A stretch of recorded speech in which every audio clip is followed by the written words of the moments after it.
Greetings, everyone, and welcome to the Black ManFullness Podcast. I'm your host, Cazembe Abena, and welcome to 2023. It is January the 3rd, Tuesday, and happy to be alive, happy to have made it through 2022. This is episode 4, and I'm going to deviate a little bit today from the 4 Ps, the principles of manhood that I had started earlier. I've been sitting on doing this particular subject matter for a couple weeks now. We've had some interesting, some actually tragic things happen recently. Um, and really, what brought this all together for me was the passing of DJ Twitch. We've had a couple of other people in the Black Manosphere that have passed. Alan Roger Curry, of course, Kevin Samuels passed earlier in 2022, and then DJ Twitch, who was the DJ for Ellen DeGeneres. I was not a, I just didn't watch Ellen DeGeneres. I didn't have anything against her, but it just wasn't I'm not a big TV watcher anyway, so it wasn't a program that I watched regularly at all. But when I heard about the passing of DJ Twitch, it really kind of shook me. Really kind of shook me. Because when you see pictures of him and he's got a family and he's smiling and he's got children and he appears to be successful, then to find out that brother what they're calling self-deletion now, suicide or self-deletion, it just spoke to the fact that you never really know what's going on with someone. You never really know the state of their mental health, their emotional health. You don't know. So I want to speak to us as black men today, and I want to speak to the necessity of being in a space and being around people, and namely, first and foremost, supporting yourself in your own mental health and emotional health. I remember talking about this with someone several years ago, and their comment was that we as men should always look to women to be emotional. We can't be emotional amongst ourselves. And I think that is a huge, huge mistake, a huge error. I used to be that guy. I used to be that guy where I was kind of proud of myself because most of my friends were women back in my 20s and 30s. I'd find myself in environments around women where I would be the only man or one of few men. And I used to think that was good. And while that's fine, there's no, obviously I love women, that's not an issue. But as I got older, I saw it as an issue in regard to, I think, the amount of self-love that I had and understanding of myself as a man. And if you are looking to someone else outside of yourself, in this instance, if you're looking to a group outside of your own group, meaning women versus men, to connect with, then there's a certain level of lack of consideration, possibly disdain, possibly even contempt that you may have for, if not only yourself, for the group to which you belong. I can say that, I've been pretty vocal about my battles with depression when I was younger, up until my 30s. And I can honestly say that one of the things, particularly now, that has helped me have a deeper understanding of who I am as a man and being more effective as a man, being stronger as a man, being more proud to be a man, particularly a black man, is having other black men around me. Other black men around me who share the same moral code, who share the same work ethic, who share the same interests, who share the same care for the community. That has done wonders for me. black men around me who I can bounce ideas off of, uh, who will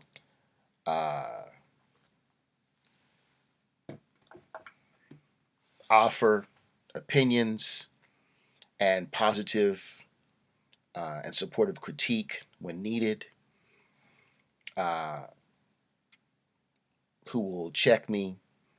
Men, I say this all the time. If you're around a circle of real men, it is known that one of the principles that will be emphasized is accountability and agency. Because with the real man, you're expected to own what you do. You own what you do, you own what you say.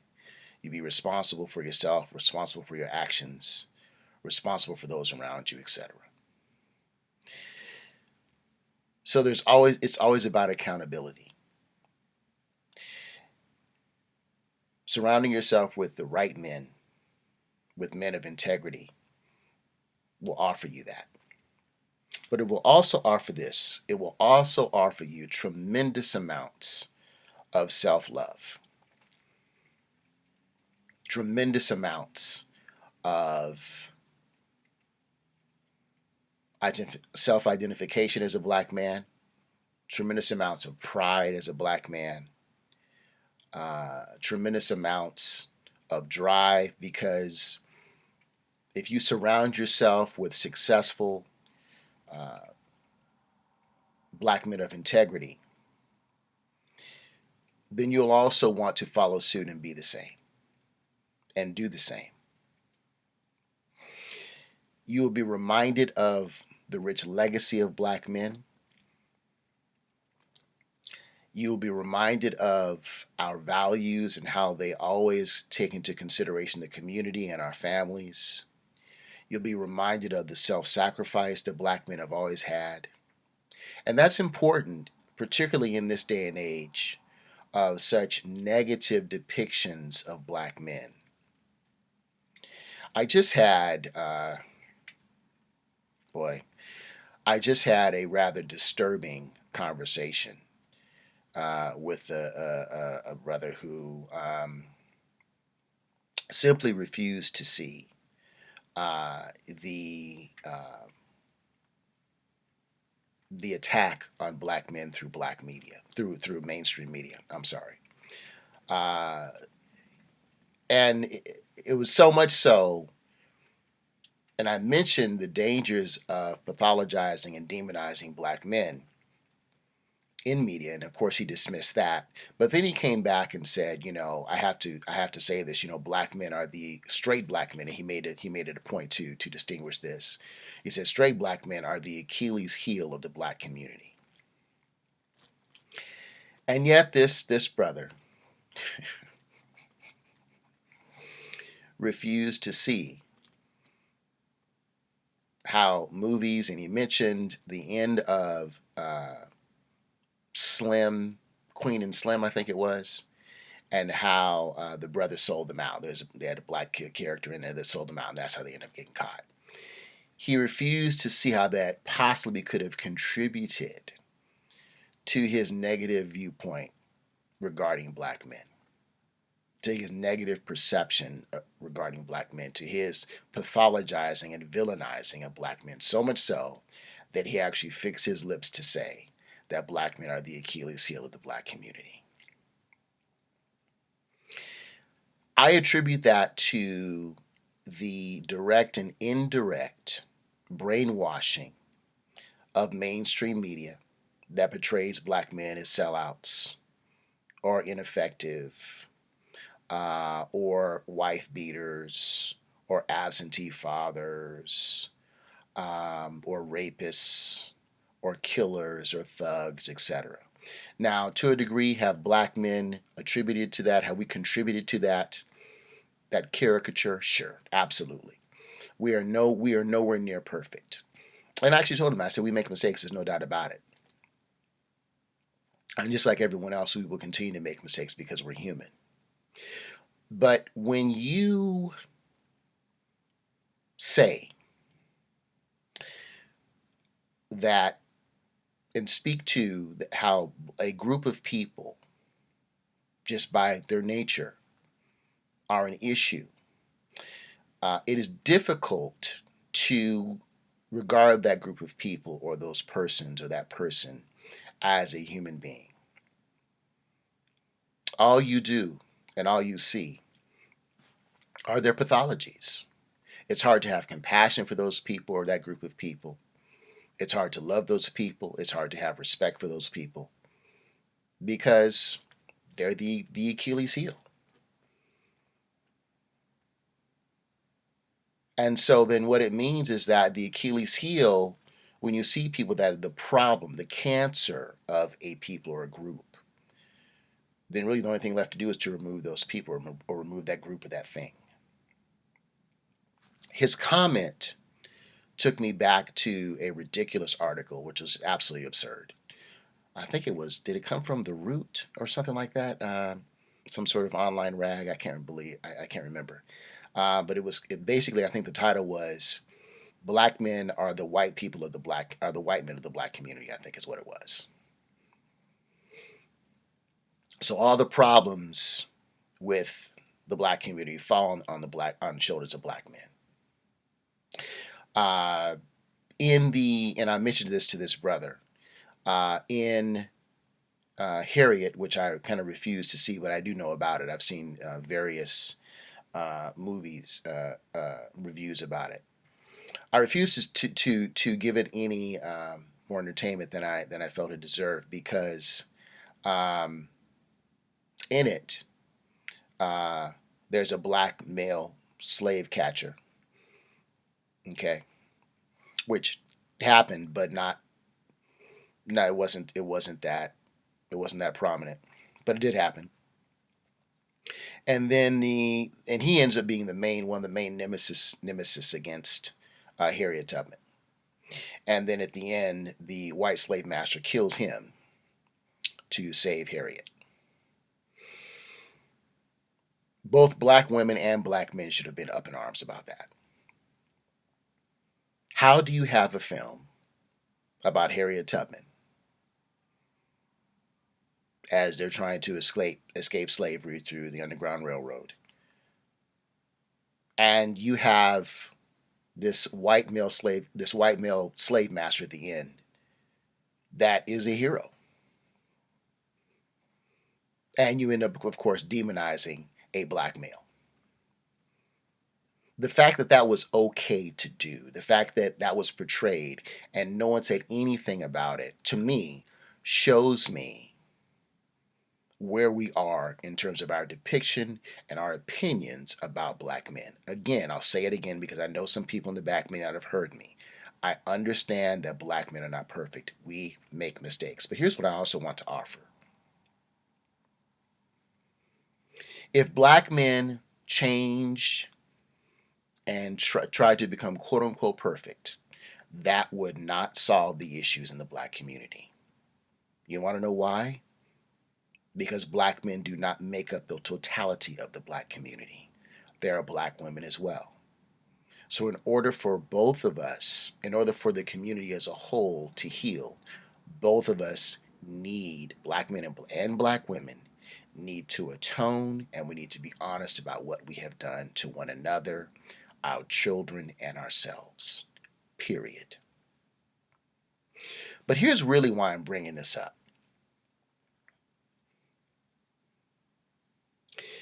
When you have, I just mentioned the Queen and Slim, the brother selling himself out and selling Queen and Slim out, the end of Queen and Slim.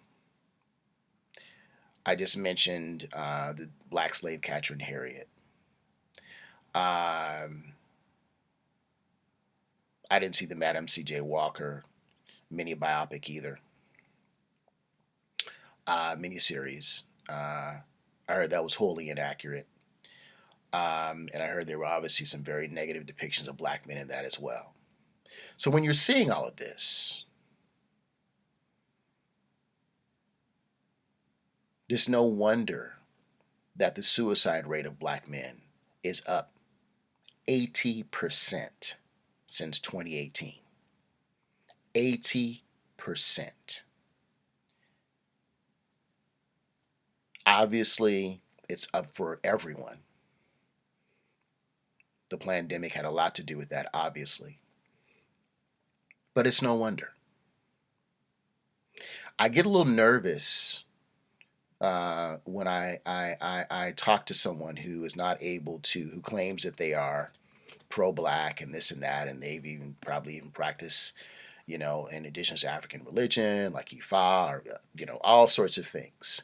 They're a black nationalist, and they still want to deny that there are negative depictions of black men in mainstream media. To me, that immediately shows a lack of awareness, but it also shows a lack of compassion and a lack of care.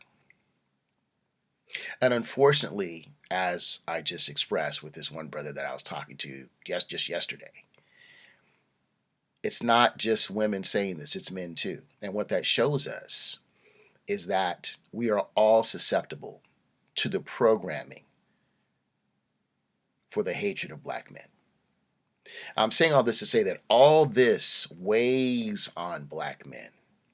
It weighs on us, whether we realize it or not. Again, this brother saw all those movies, thought they were great movies, and then out of his mouth said, black men are the Achilles heel of the black community.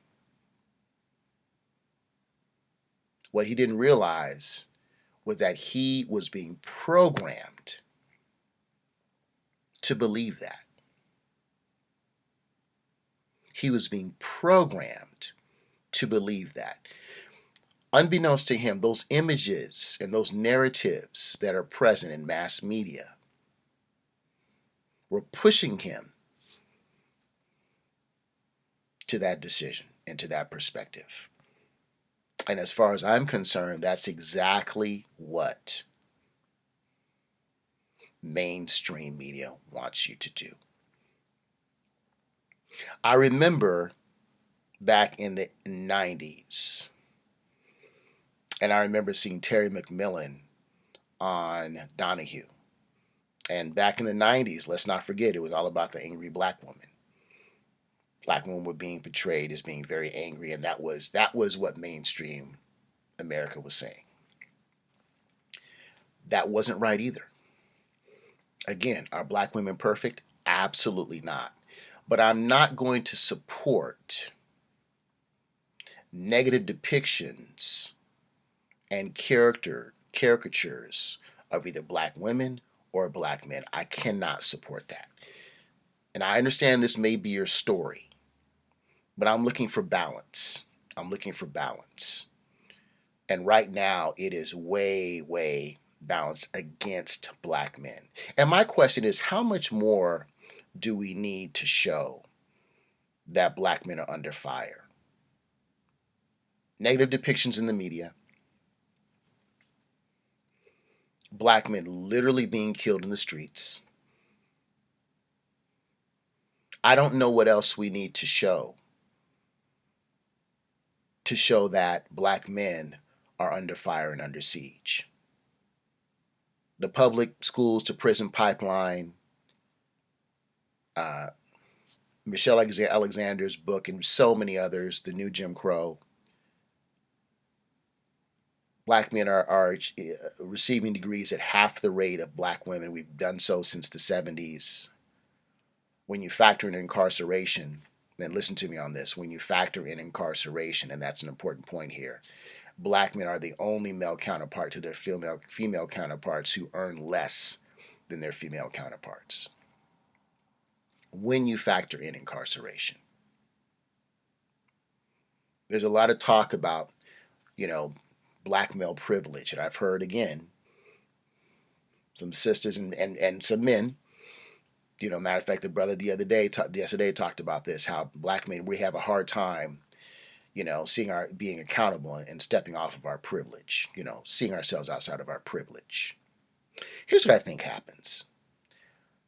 I think that what's happening is that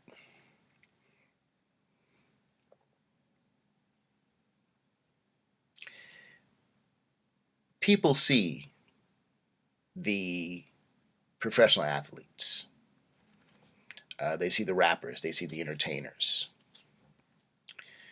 and they think in seeing that represents the average black male, and it absolutely does not. It absolutely does not. I mean, I've forgotten the statistics, but to achieve that sort of success as a professional athlete and an entertainer, I mean, their odds are heavily stacked against you.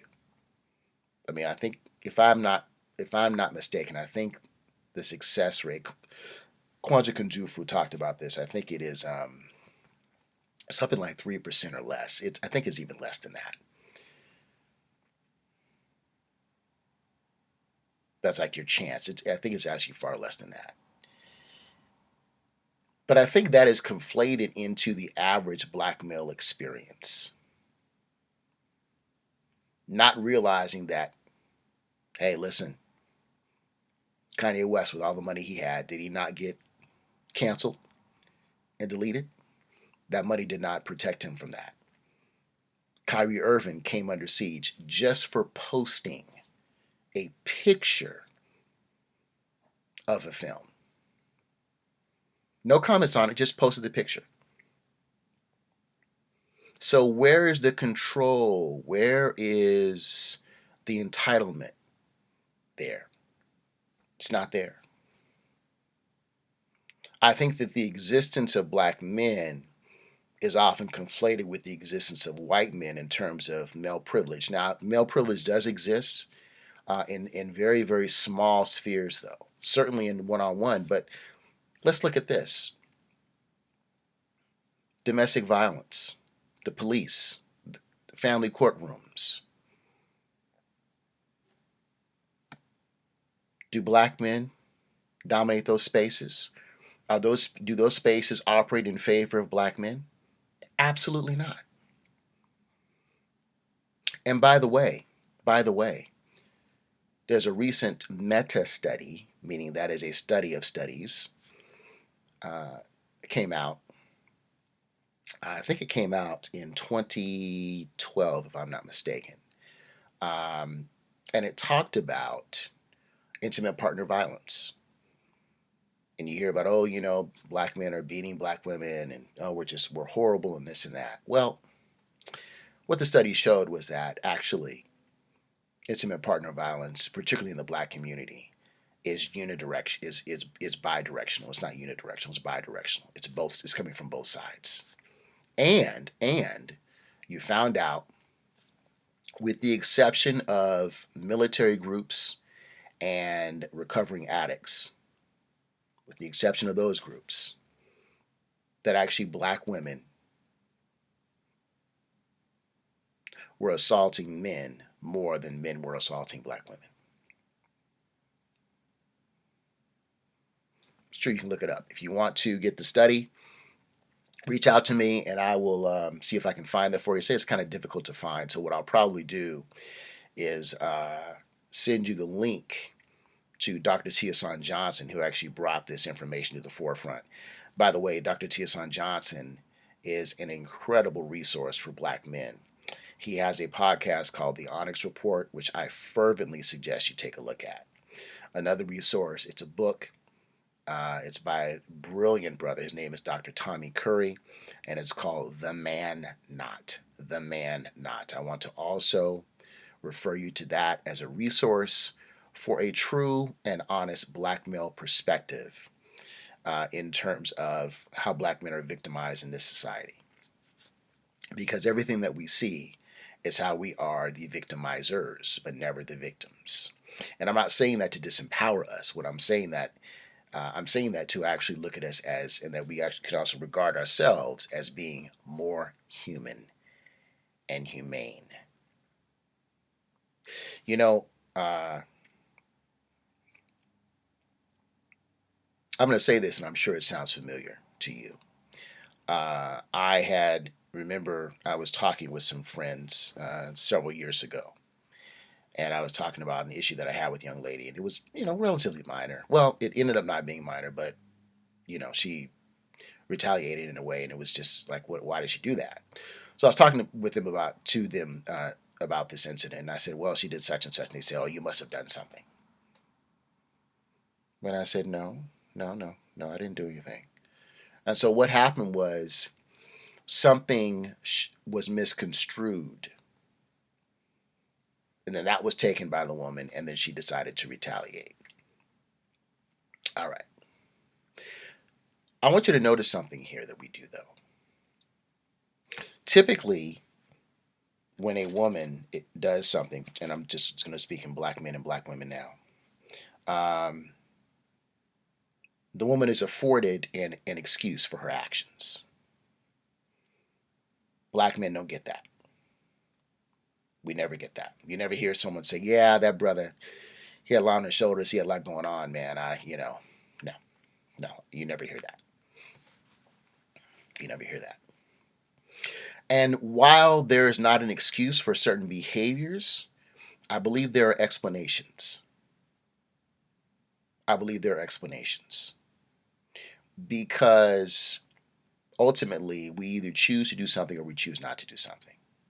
Either something triggers us or it doesn't. But again, to speak to the humanity of us, we have to allow ourselves to have a deeper story. We have to allow ourselves to be a full human. Yes, we get angry. Yes, we hurt. Yes, we cry. There's always a cry for black men to be more emotional. But the question is, will our emotions be accepted? Then they say, well, black men, you all are not very emotional. Well, there are reasons. There are reasons.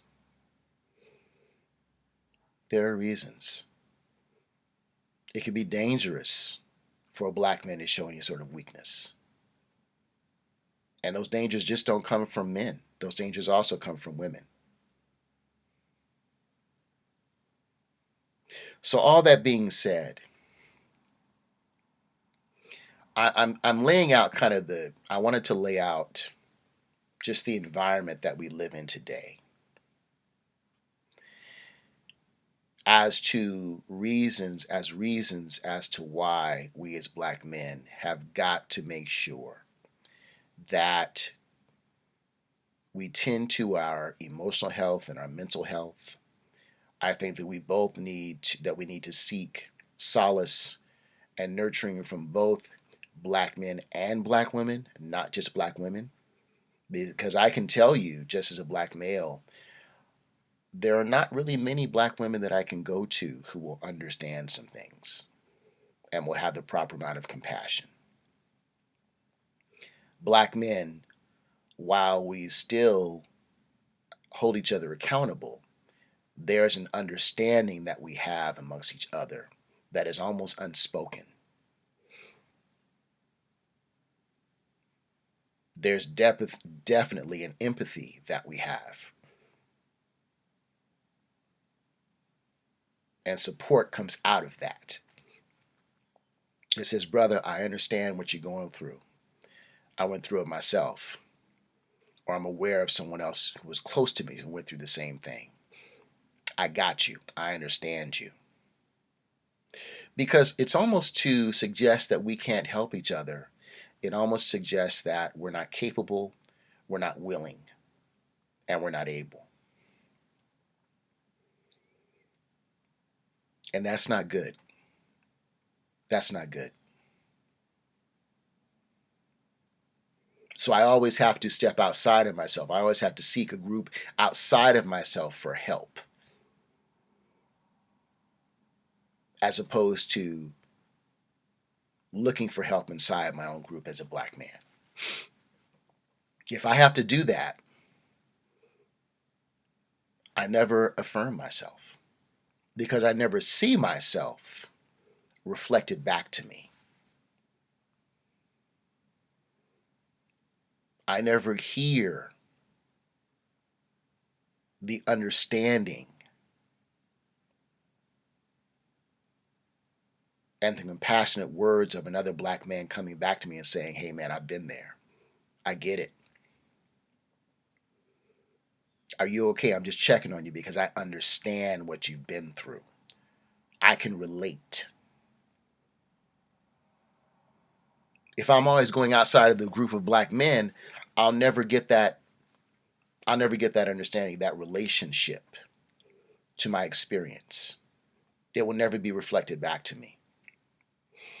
Again, I think it's important that we go to black women, that we seek nurturing or we receive nurturing from black women if it's coming correct. I think that is kind of, it's almost a lost art amongst black women I've been seeing recently in the recent years, 20 years. But there undoubtedly are things that black women can give us, a type of femininity that we can't get from black men. Get it. Let's get it. So let's welcome that from black women. But let's also not forget about our brothers. There is a love from black men to black man that can exalt us, that can affirm us, that can inspire us to be better, to do better, that can inspire us to remember who we are as black men, to shut out all the negative depictions of black men. Because if you're told that you're nothing, if you're told that you're the problem of an entire community, you will eventually believe it. And that brother who said it doesn't realize that the programming is so deep within him. He believes it now. He believes it. And that's exactly what mainstream America wants. Because that is a major tool that will break up the black community.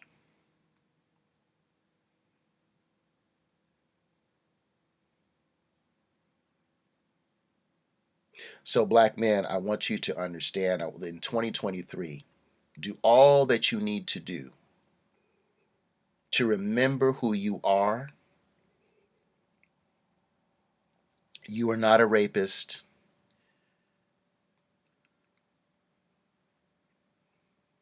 You are not a cash cow. You're not a money machine. You're not an absentee father. You're not a murderer. You're not a thug. You're not a pimp.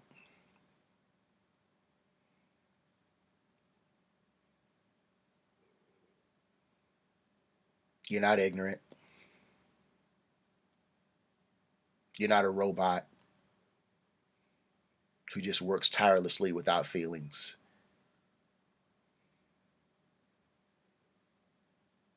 You're not a thief.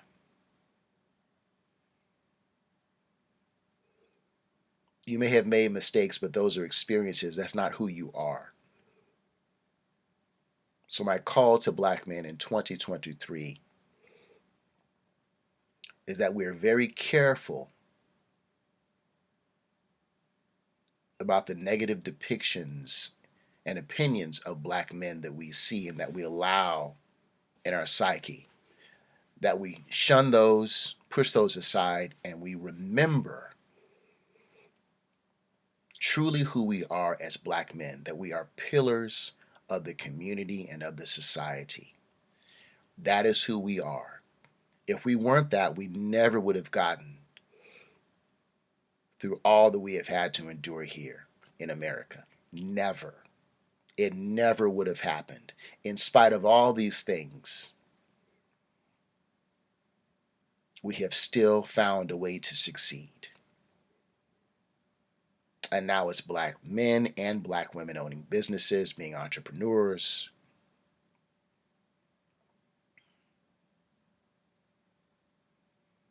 Remember who you are, black man. Remember your ancestors. Remember your legacy. We are still here. You are still here. And you deserve to be here. You deserve to be loved. You deserve to be happy. You deserve to be happy. Surround yourself with those that validate you as a black man. Distance yourself away from those that do not.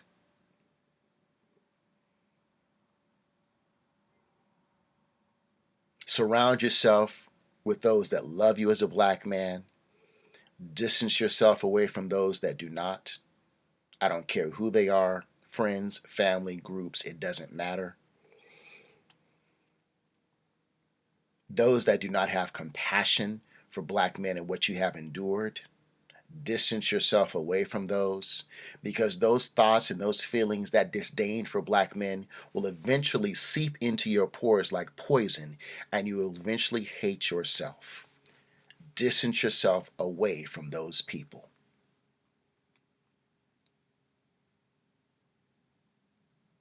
There are black men and there are black women who love our community and who love black men and black women. Have those people in your circles. Think about the ancestors and what they would say to you if you said black men are the Achilles heel of the black community. After all the work that all of our black ancestors have done, particularly our men, to then sit up here and say that black men are the Achilles heel would dismiss all that we have done. Unacceptable. Unacceptable to fix your lips and say, unacceptable for you to believe, unacceptable for you to think. It just shows that you're out of touch with who we are and who you are. But I get it. We have succumbed to the programming. So now that you know, do everything that you can to step away from that, to reverse it, and start to love yourself. Join men's groups. Watch podcasts. Again, I'm going to say it again. Get Dr. Tommy Curry's book, The Man Not. Go to Dr. Tiasan Johnson's The Onyx Report on YouTube, The Onyx Report. Let me drop some other names for you in terms of who's in the Black Manosphere. The G with the PhD, the Green Gorilla, check him out. Dr. Ron O'Neill, check him out. So there's 4 for you. Dr. Tiasan Johnson, Dr. Tommy Curry, Dr. Ron O'Neill, the G with the PhD, and also BGS. Ibmore, BGS, Black Gnostic Speaks. That's another one. These are all intelligent men. 3 of them have PhDs. Because we need to have another perspective to crowd out the negative ones in regard to who we are. Do not allow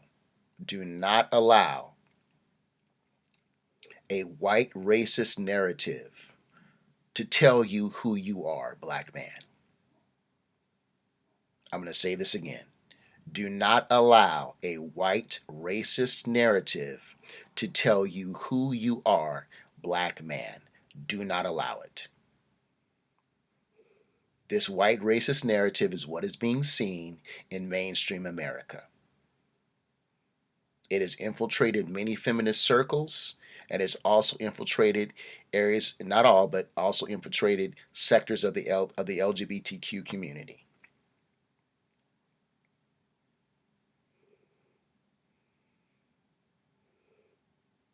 I've been an advocate of the LGBTQ community for decades because I believe you deserve to love who you want to love, and your expression is between you and God. However, I've seen in the past 20 years that there is a very anti-black male, particularly straight anti-black male narrative that is coming out of in parts of the LGBTQ community and obviously in the feminist movement.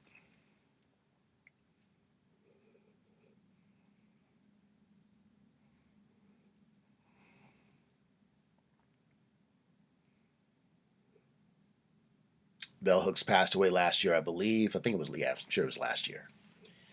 I know a lot of black women love her. I do not. And a lot of black men who know better don't. Why? Because she, when you're talking about the academy, She is one of the most quoted sources in regard to black male behavior. But in her books, she does not quote empirical. She has no empirical evidence, no data to support her opinions. She's just writing her opinions. And they are very, very negative regarding black men. Again, I am not saying that black men do not commit crime and do not harm women in themselves. I'm not saying that. But what I am saying is that oftentimes the narrative is not supported by the data. In other words, it is often blown out of proportion or just flat out false. So do your own research. Do your own research. And even then, in spite of all the negative things that bell hooks have said about black men over the decades, there were no black men celebrating her death. We didn't jump up and down and we're happy about that. We weren't posting about how happy we were.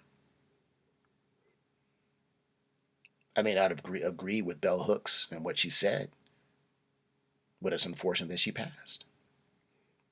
Now let's juxtapose that with Kevin Samuels.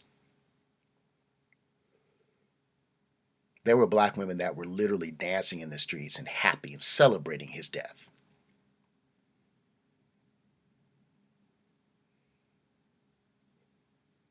Once again, black man, love yourself.